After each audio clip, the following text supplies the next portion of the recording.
Habang lumilipas ang mga araw, nadaragdagan ang bilang ng mga naitatalang namatay sa pananalasa ng Bagyong Pablo sa Mindanao. Ayon sa NDRRMC, pumalo na ito sa 714. May 800 at 70 pang pinaghahanap. Sa mga na-recover na bangkay, 257 ang hindi pa nakikilala. Sa New Bataan, Compostela Valley, isinasailalim na mga bangkay sa forensic examination para mapadali ang pagkilala sa mga ito. Makibalita tayo kay Marlon Palma Hill ng GMA Davao.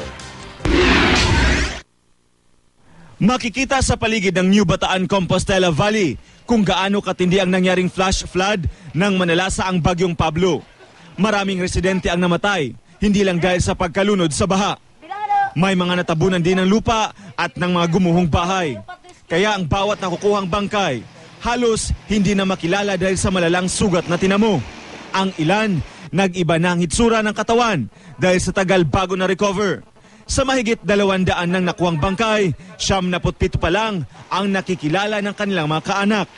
Kaya naman, magsasagawa na ang mga otoridad ng forensic examination para sa mga hindi pa nakikilalang labi. Tama to, ipailaw ang forensic examination. Kaya basig na mag-claim, kung ato nag-claim, kung ato sa example para ma-match siya.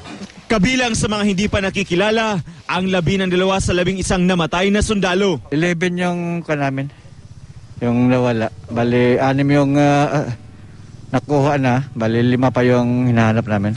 Part yun ng rescue namin, hinahakot yung mga civilian dun sa andap para ilipat dun sa mga high ground. Pero kasamang palad, inabot sila nung plus flood.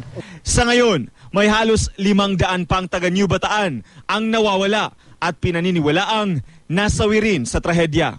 Marlon Pamahil, Nagbabalita, Pilipinas.